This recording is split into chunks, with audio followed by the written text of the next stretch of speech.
সবাইকে স্বাগতম নতুন ভিডিও টিউটোরিয়ালে। তো ভিডিও টিউটোরিয়ালটি শুরু করার আগে যেটি বলবো, এই ভিডিও টিউটোরিয়ালটি শুধুমাত্র কমার্স গ্রুপের স্টুডেন্টের জন্য। কমার্স গ্রুপ ব্যতীত অন্য কোনো গ্রুপের স্টুডেন্টরা এই ভিডিও টিউটোরিয়ালটি দেখবেন না, তাদের কোনো লাভ হবে না। আজকে আমাদের টপিক হচ্ছে কার্যপত্র বা ওয়ার্কশিট। কার্যপত্র বা worksheet India first year, honours first year এবং ডিগ্রি ফার্স্ট ইয়ারের জন্য খুবই গুরুত্বপূর্ণ একটা টপিক। এই কার্যপত্র বা ওয়ার্কশিট থেকে প্রত্যেক বছরই একটা করে অঙ্ক পরীক্ষায় থাকে। তো কার্যপত্র বা ওয়ার্কশিটের আমরা প্রশ্নটা যেটা আমরা দেখি, যে প্রশ্নটা আসলে চূড়ান্ত হিসাবের প্রশ্নের মতো। কার্যপত্র, চূড়ান্ত হিসাব এবং সমন্বয় জাবেদা, এই তিনটা প্রশ্নই একই রকম। শুধুমাত্র রিকোয়ারমেন্টে আপনাকে বলে দিবে যে আপনাকে কার্যপত্র করতে হবে নাকি সমন্বয় জাবেদা করতে হবে নাকি চূড়ান্ত হিসাব করতে হয়। যেমন এখানে আমাদেরকে বলা হয়েছে প্রিপেয়ার এ 10 কলাম ওয়ার্কশিট। এই যে রিকোয়ারমেন্টে বলা আছে prepare a 10 column worksheet, prepare a 10 column worksheet. তো তেমনি এখানে অনেক সময় বলে prepare adjusting entry, prepare income statement and balance sheet.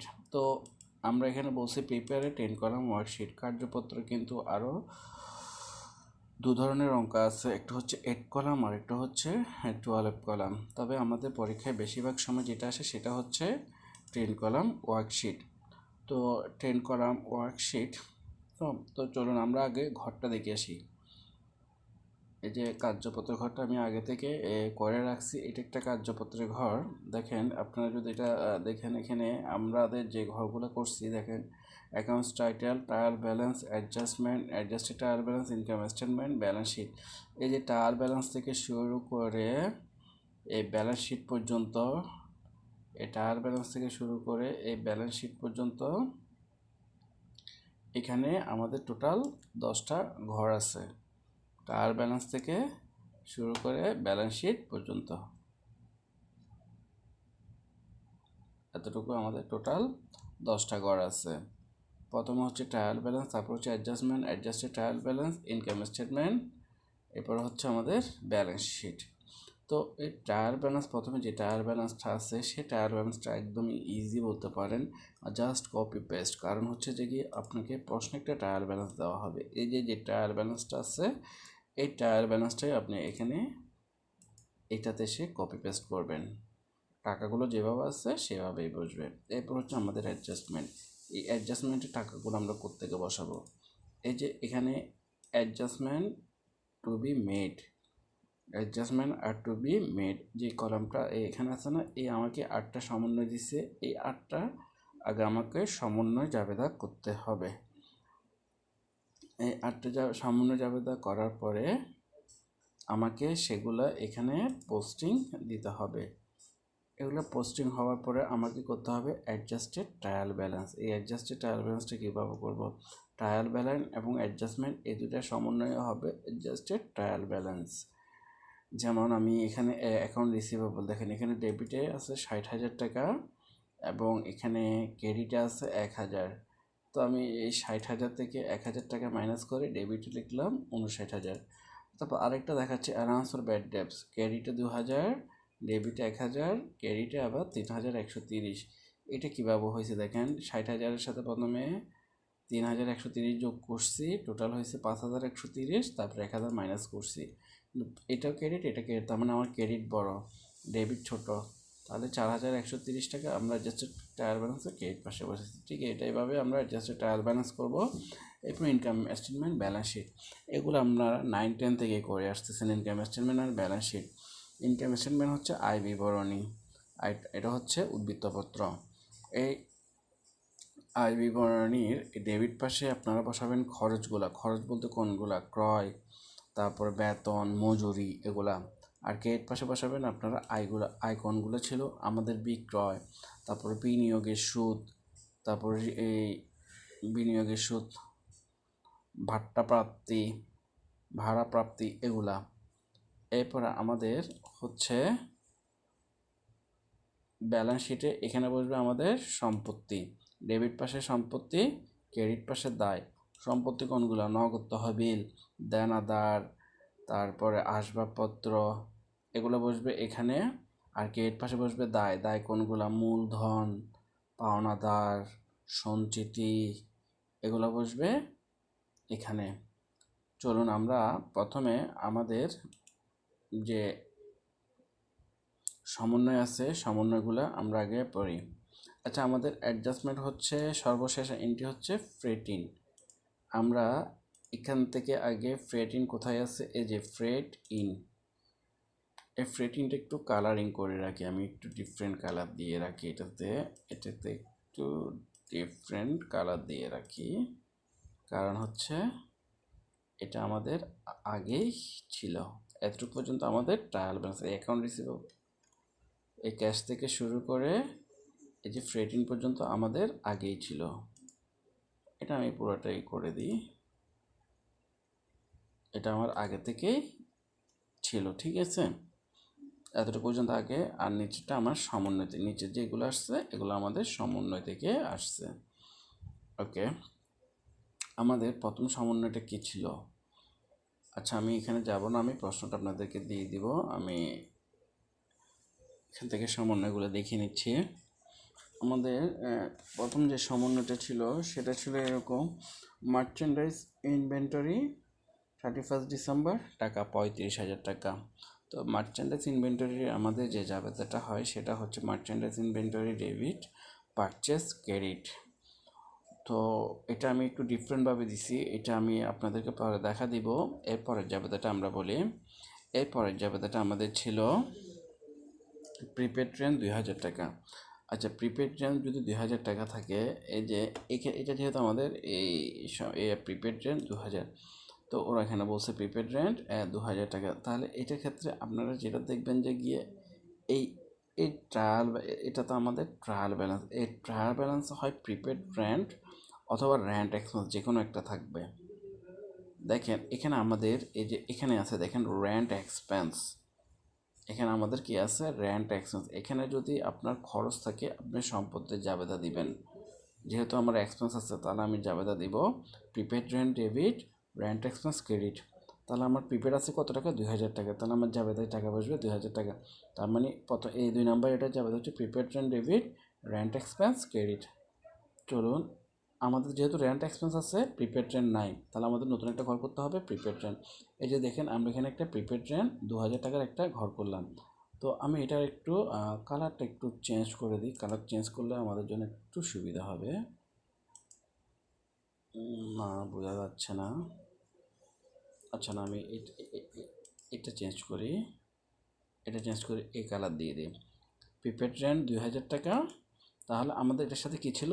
Rent expense. এই যে আমাদের রেন্ট এক্সপেন্সে দেখেন এই যেটা এখানে আমরা ক্রেডিটে দিয়ে দিছি 2,000 টাকা। Prepaid rent debit, rent expense credit, এটা গেল।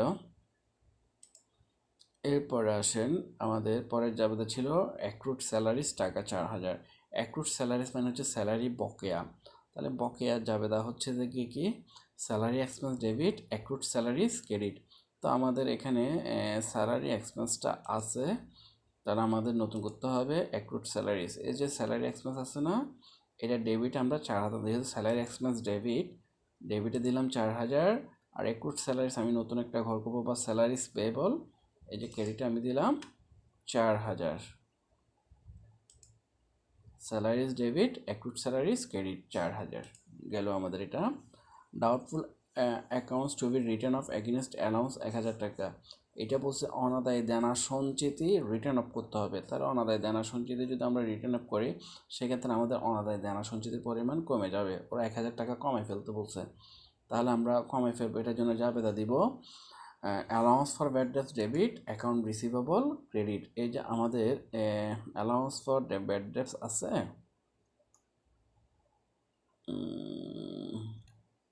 আমি উপরে আসি। এই যে অ্যালাউন্স ফর ব্যাড ডেটস, এই যে ডেবিটে দিয়েছি 2,000, আর অ্যাকাউন্ট রিসিভেবলকে আমরা ক্রেডিট করছি। এই যে অ্যাকাউন্ট রিসিভেবল আছে না, এই যে অ্যাকাউন্ট রিসিভেবলকে আমরা ক্রেডিট করছি 1,000। এটা গেল। এরপর বলছে maintain an allowance for doubtful accounts equal 7% on account receivable. এই ধরনের সমন্বয় যদি আপনারা পান, তাহলে আগে যেটা করবেন যে অ্যাকাউন্ট রিসিভেবলের আর কোনো সমন্বয় আছে কি না আগে বের করে নেবেন। যদি অ্যাকাউন্ট রিসিভেবলের অন্য কোনো সমন্বয় থাকে তাহলে আমাদের এই সমন্বয়টা করা যাবে না। যদি অ্যাকাউন্ট রিসিভেবলের আর কোনো সমন্বয় থাকে এই সমন্বয়টা করা যাবে না, আর যদি না থাকে তাহলে আমরা এটা করতে পারবো। দেখি আমাদের এরপর বলছে অফিস ইকুইপমেন্টের কথা বলা হয়েছে, স্টোর ইকুইপমেন্টের কথা বলছে, গুডস ভ্যালুটাকে বলা হয়েছে, সাপ্লাইসের কথা বলা হয়েছে। তার মানে আমাদের অ্যাকাউন্ট রিসিভেবলের আর কোনো সমন্বয় নাই, তাহলে আমরা এটা করতে পারবো। তাহলে অ্যাকাউন্ট রিসিভেবলের 7% ধরতে বলছে এই এই অনাদায়ী দেনা সঞ্চিতি। তাহলে অ্যাকাউন্ট রিসিভেবল আমাদের বর্তমান আছে, আমাদের অ্যাকাউন্ট রিসিভেবল ছিল 60,000 টাকা।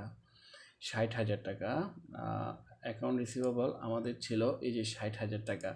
এই 60,000 টাকা আমার অ্যাকাউন্ট রিসিভেবল ছিল, কিন্তু আমি যেহেতু আমার 3 নাম্বার সমন্বয়ে যেহেতু এটাকে অ্যাডজাস্ট করছিলাম অনাদায়ী দেনা সঞ্চিতির সাথে, আমার 1,000 টাকা কিন্তু কমে গেছে। 60,000 টাকা থেকে যদি 1,000 টাকা কমে যায় তাহলে আমার হয়ে যায় কত, 59,000 টাকা। এই 59,000 টাকার আমি 7% বের করবো।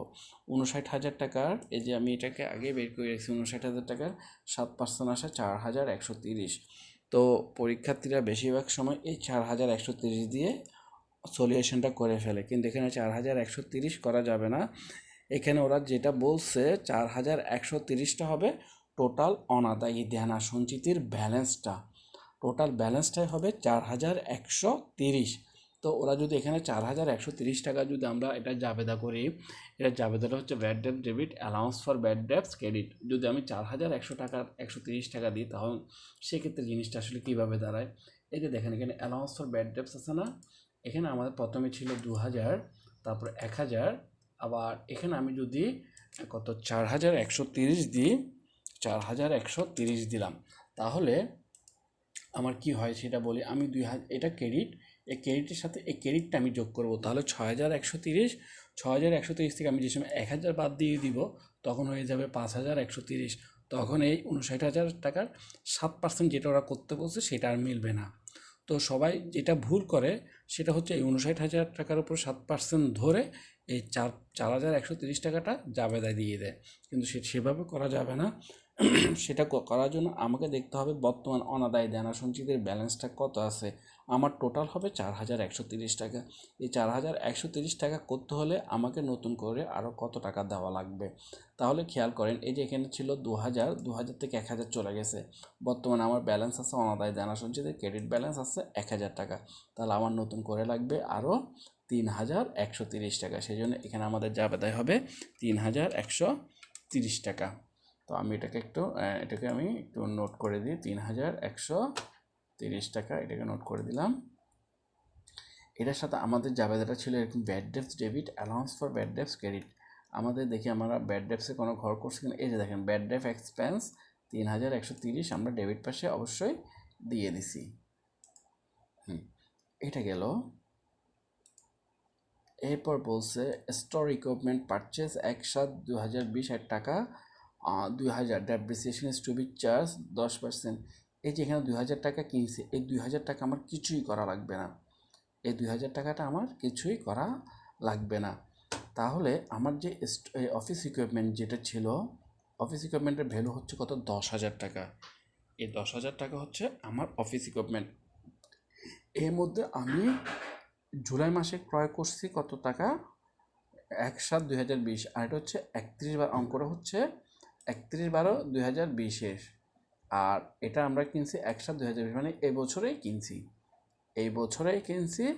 তাহলে এই বছরে যদি আমি এটা না কিনতাম তাহলে আমার ব্যবসায় আসবাবপত্র থাকতো কত টাকার, এই অফিস ইকুইপমেন্ট থাকতো কত টাকার, 800 টাকার।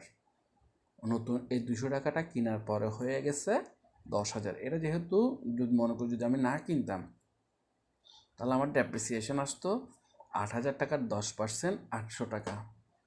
এবার আমরা এই 2,000 টাকা যেটা কিনলাম, 2,000 টাকার 10% আসে 200 টাকা, কিন্তু এটা তো আমি বছরের মাঝামাঝি সময়ে কিনছি, তাহলে এর উপর আমার 6 মাসের অবচয় আসবে 100 টাকা। তাহলে এখানে আমাদের শুধুমাত্র অবচয়ের জাবেদা দিতে হবে। এই যে আমি অফিস রিকোয়ারমেন্ট পারচেস করছি এটা কোনো জাবেদা হবে না, কারণ এটা অলরেডি যেহেতু ডিসেম্বর 31 তারিখের এন্ট্রি, তার মধ্যে এটা ক্রয় করা হয়েছে সেপ্টেম্বরে, জুলাইয়ের 1 তারিখে ক্রয় করলে, যেহেতু এটা আমার ডিসেম্বরের ব্যালেন্স, এটার মধ্যে আমি এটা অবশ্যই অন্তর্ভুক্ত করে ফেলছি। আমাকে এখন শুধু অবশ্যই জাবেদা দিলেই হবে। Depreciation debit, accumulated depreciation credit, টাকা হবে 900। চলুন আমরা সলিউশনে দেখি। এই যে দেখেন, depreciation debit, office equipment debit 900, of accumulated dep, office equipment 900। তো আশা করি বুঝতে পারছেন।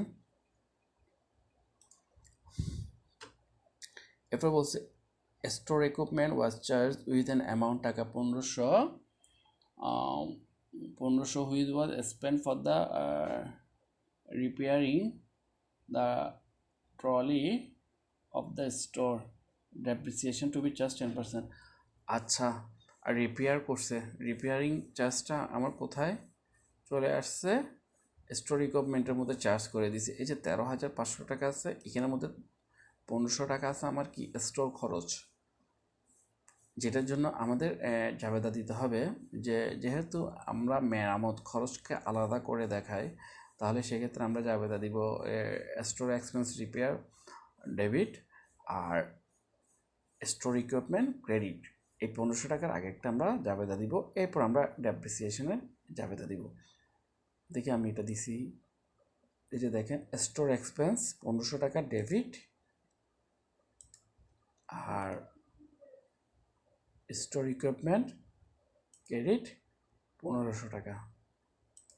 এরপর আমাকে দিতে হবে ডেপ্রিসিয়েশনের জার্নাল। এখন আমি ডেপ্রিসিয়েশনের জার্নাল হচ্ছে আমার 13,500 ছিল, 13,500 থেকে 1500 হচ্ছে আমার স্টোর খরচ। তাহলে আমার এখানে আর কত টাকা থাকবে? আর থাকবে 12,000 টাকা, 10%, 1200 টাকা depreciation debit, accumulated depreciation credit 1200। চলুন আমরা দেখি। এই যে দেখেন, ডেপ্রিসিয়েশন স্টোর ইকুইপমেন্ট ডেবিট 1200, এটার অ্যাকুমুলেটেড ডেপ ক্রেডিট 1200। ওকে, এরপর বলছে গুড ভ্যালু টাকা 1000 taken by the proprietor for personal use was debited to purchase account. বলছে ব্যক্তিগত প্রয়োজনে মালিক 1000 টাকার পণ্য উত্তোলন করছে, এটার জন্য ওরা ডেবিটেড করছে পারচেজ অ্যাকাউন্টকে। নর্মালি পণ্য উত্তোলনের জাবেদা হয় উত্তোলন ডেবিট, ক্রয় ক্রেডিট, কিন্তু ওরা ক্রয়কেই ডেবিট করে ফেলছে। তার মানে ভুল করছে। ক্রয় হওয়ার কথা ছিল ক্রেডিট, ক্রয়কে করে ফেলছে ডেবিট। এখন আমরা যদি এটা সঠিক জাবেদাটা দিতে চাই, তাহলে খেয়াল করেন, আমাদের জাবেদা হওয়ার কথা ছিল উত্তোলন ডেবিট, ক্রয় ক্রেডিট। ওরা করছে ক্রয় ডেবিট, ক্রেডিট কি করছে আমরা জানিই না। আমরা আগে ভুলটা সংশোধন করি। এখন ভুলটা যদি আমি সংশোধন করতে যাই, তাহলে আমার জাবেদা হচ্ছে দেখিয়ে কি, ওই যে ভুলটা ক্রয় ডেবিট নিচে যেটা ছিল সেটা এখন হয়ে যাবে ডেবিট ক্রয় ক্রেডিট, মানে নিচেরটা ডেবিট ক্রয় ক্রেডিট। তাহলে আমার তো মূল উত্তোলনই আসে নাই, উত্তোলন ডেবিট ক্রয় ক্রেডিট। এরপর আমি সঠিক জাবেদাটা দিই উত্তোলন ডেবিট ক্রয় ক্রেডিট। তাহলে আমার ডেবিট হচ্ছে দুইটা, উত্তোলনটা ডেবিট, যেটা আমি দিছি জানি না সেটা ডেবিট, আর ক্রয় ক্রেডিট। উত্তোলন হবে 1000, যেটা আমি জানি না সেটা 1000, ক্রয় হবে ক্রেডিট 2000। তো যেটা জানি না আমরা সেটাকে দিব সাসপেন্স। তাহলে আমরা মনে করি প্রথমে দিছি দেখি আমরা ক্রয় হিসাব ডেবিট, যেটা ভুল জাবেদা সেটা হচ্ছে ক্রয় হিসাব ডেবিট, অনিশ্চিত হিসাব ক্রেডিট, যেহেতু আমি জানি না। এটাকে আমি সংশোধন করলাম, সংশোধন করে উল্টাই দিলাম। তখন এটা যে সময় আমার সংশোধন হবে তখন হবে অনিশ্চিত ডেবিট ক্রয় ক্রেডিট। আবার যে সময় আমি সঠিক জাবেদা দিব সেক্ষেত্রে আমি দিব উত্তোলন ডেবিট ক্রয় ক্রেডিট। তাহলে আমি দুটাকে যখন আমি অ্যাডজাস্ট করব, উত্তোলন ডেবিট, অনিশ্চিত ডেবিট, ক্রয়, ওটা তো ক্রেডিট, এটা তো ক্রেডিট, দুইটা যোগ হয়ে 2000 হয়ে যাবে। তাহলে আমরা দেখি জাবেদাটা দেখি। আমার ড্রয়িংস ডেবিট 1000 আসলো, সাসপেন্স ডেবিট 1000 সেটাও আসলো, আর আমাদের আসবে পারচেজ ক্রেডিট 2000। এ হচ্ছে আমাদের পারচেজ, এই purchase credit 2000। Okay, supplies on hand টাকা 500। তাহলে আমাকে এখানে কি আছে? এখানে সাপ্লাইজ আছে, সম্পত্তি অবস্থায় আছে সাপ্লাইজ। তাহলে আমাকে এখানে এক্সপেন্সের জাবেদা দিতে হবে supplies expense debit supplies credit. আমাকে যেহেতু সাপ্লাইস আছে আমার সাপ্লাইস এক্সপেন্স করতে হবে। এই যে সাপ্লাইস এক্সপেন্স করলাম আমরা, সাপ্লাইস এক্সপেন্স, এবং আরেকটা হবে আমার সাপ্লাইস, যে ক্রেডিটে চলে আসলো 2500। এরপর আমার মার্চেন্ডাইজ ইনভেন্টরি যেটা আমি করলাম সেটা আমি আপনাদেরকে এখন দেখাবো। এই যে এখানে একটা মার্চেন্ডাইজ ইনভেন্টরি দেখেন, এই 45,000 টাকা দিয়ে এটা আমি কোনো কিছুই করি নাই এখানে। এটাকে দেখেন আমরা এখানে এই ইনকাম স্টেটমেন্টটা আপনারা খেয়াল করেন, আমরা যদি ইনকাম স্টেটমেন্টের যেটা আমরা করি যে প্রথমে বিক্রয় বসাই, বিক্রয়ের পরে বিক্রিত পণ্যের ব্যয়, বিক্রিত পণ্যের ব্যয় আমরা কী বসাই, প্রথমে প্রারম্ভিক মজুদ যোগ ক্রয় যোগ প্রত্যক্ষ খরচ আর বাদ দিয়ে সমাপনী মজুদ। এখানে সেই কাজটাই করা হয়েছে। দেখেন এই ইনকাম স্টেটমেন্টের ডেবিট পাশে বসাই আমরা প্রারম্ভিক মজুদ, মানে প্রারম্ভিক মজুদ মানে হচ্ছে মার্চেন্ডাইজ ইনভেন্টরি যেটা রা মেরে থাকে সেটা। আর যেহেতু সমাপনীটা আমরা বাদ দিই সেই জন্য সমাপনীটা আমরা ক্রেডিট পাশে বসাইছি। বাদ দেওয়া যে কথা, ক্রেডিট পাশে বসানো একই কথা। এরপরে এই মজুদ পণ্যটাই আমরা আবার উদ্বৃত্তপত্রের চলতি সম্পত্তিতে বসাই। তো আমরা তো বলছি ব্যালেন্স শিটের ডেবিট পাশে আমাদের সম্পত্তিটা বসে। তো আমাদের অ্যাডজাস্টমেন্টে ছিল 35,000 টাকা, তাই 35,000 টাকাটা আমরা আবার সম্পত্তি পাশে বসাই দিলাম। তো আশা করি আপনারা এই ব্যাপারটা বুঝতে পারছেন। তো আমাদের অ্যাডজাস্টমেন্ট শেষ হলো। অ্যাডজাস্টমেন্ট শেষ হওয়ার পর আমাদের কাজ হচ্ছে অ্যাডজাস্টেড ট্রায়াল ব্যালেন্স করা। এই অ্যাডজাস্টেড ট্রায়াল ব্যালেন্সটা আমরা দুইটা সমন্বয় করব। আমাদের প্রথমে ছিল ক্যাশ, ক্যাশ আমরা সরাসরি 30,000 টাকা বসাই দিচ্ছি, এখানে কোনো পরিবর্তন আসে নাই।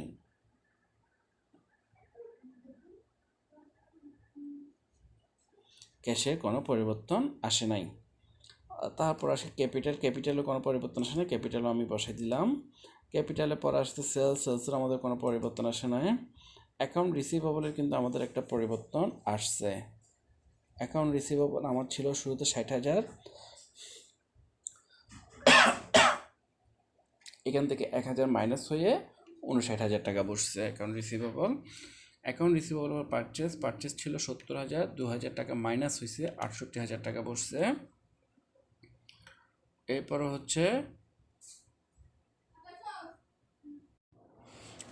হচ্ছে আমাদের ইন্টারেস্ট ইনকাম, কোনো কিছু নেই, আমি সরাসরি বসাই দিচ্ছি 3,000 টাকা ক্রেডিট পাশে। এরপর অ্যালাউন্স ফর ব্যাড ডেটস প্রথমে ছিল 2,000, এটার সাথে আমি 3,000 যোগ করছি, 1,000 মাইনাস করছি, ক্রেডিট বড় 4,130 টাকা এখানে বসালাম। মার্চেন্ডাইজ ইনভেন্টরিতে বললাম এপি কোনো চেঞ্জ নাই, যেভাবে আছে সেভাবে বসে গেছে। তারপরে rent tax gain on sell of fixed asset credit পাশে ছিল, কোনো পরিবর্তন আসে নাই।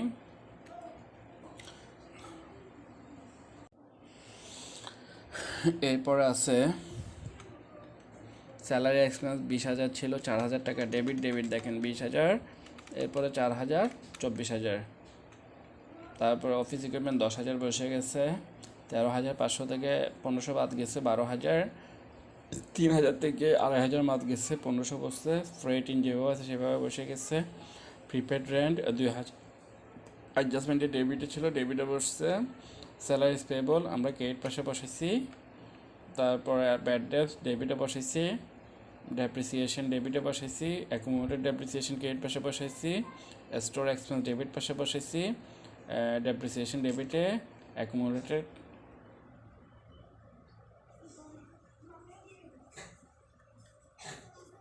ডেপ্রিসিয়েশন ডেবিটে, অ্যাকুমুলেটেড ডেপ ক্রেডিটে,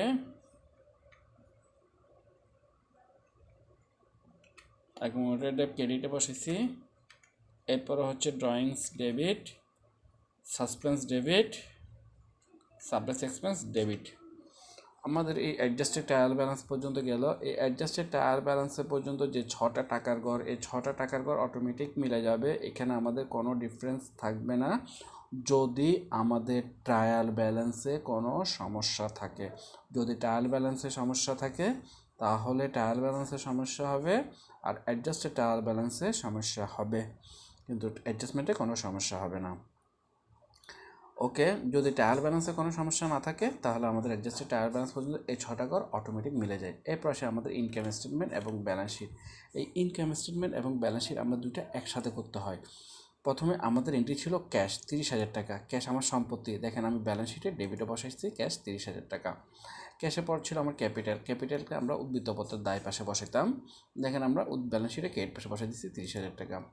এরপর সেলস আমরা বিশদ আয় বিবরণীতে বসাইতাম।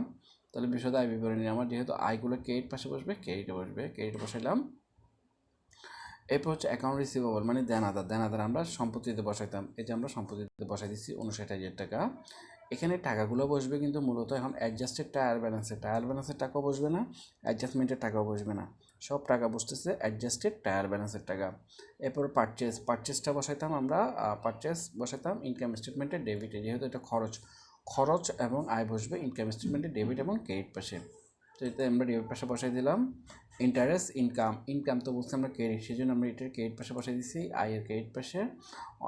অ্যালাউন্স ফর ব্যাড ডেট সঞ্চিতি দায়ে বসাই দিচ্ছি 4,130 টাকা। মার্চেন্ডাইজ ইনভেন্টরি ক্রয় বিক্রয় ডেবিট পাশে একটা ডেবিটে বসাইছি, সমাপনীটা ক্রেডিট পাশে বসাইছি, আবার সমাপনীটা সম্পত্তি পাশে বসাইছি। তারপর আছে অ্যাকাউন্টস পেয়েবল আমরা দায় পাশে বসাইলাম। তারপর gain on sell of fixed asset মানে সম্পত্তি বিক্রি করে লাভ হয়েছে, এটা হচ্ছে আয় পাশে বসাইছি। তারপর হচ্ছে রেন্ট এক্সপেন্স খরচ, স্যালারি এক্সপেন্স খরচ, অফিস ইকুইপমেন্ট সম্পত্তি,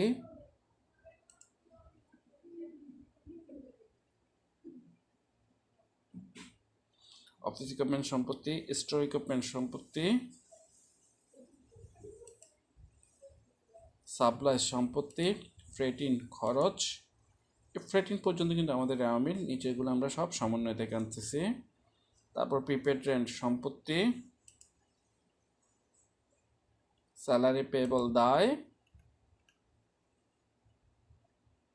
ব্যাড ডেট এক্সপেন্স খরচ, ইনকাম স্টেটমেন্টের ডেবিটে দেখেন ডেপ্রিসিয়েশন এক্সপেন্স খরচ, অ্যাকোমোডেটেড ডেপ্রিসিয়েশন স্টোর এক্সপেন্স খরচ, ডেপ্রিসিয়েশন এক্সপেন্স খরচ, অ্যাকোমোডেটেড ডেপ্রিসিয়েশন ড্রয়িংস সম্পত্তি। এটা মূলধন থেকে বাদ যায়, কিন্তু এখানে তো বাদ দেওয়ার অপশন নেই, এটা অপোজিট পাশে লিখতে হয়। সাসপেন্স অ্যাকাউন্টস ডেবিট হলে সম্পত্তি, ক্রেডিট হলে দায়, এটা যেহেতু ডেবিটে তাহলে অবশ্যই সম্পত্তি। সাপ্লাইস এক্সপেন্স খরচ, এটা করলাম। এটা করার পরে আমরা সবগুলো এন্ট্রি বসে ফেললাম। এরপর আমাকে যেটা করতে হবে, ইনকাম স্টেটমেন্টে ক্রেডিট পাস যোগ করতে হবে। এই টাকাটা আসবে 1,91,000 টাকা।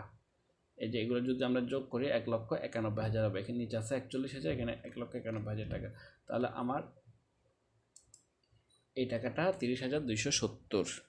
এটা আমি বাইরে লিখে রাখি 30,270। এটা আমার প্রথমে ছিল না, এটাকে আমি বাদ করে দিই।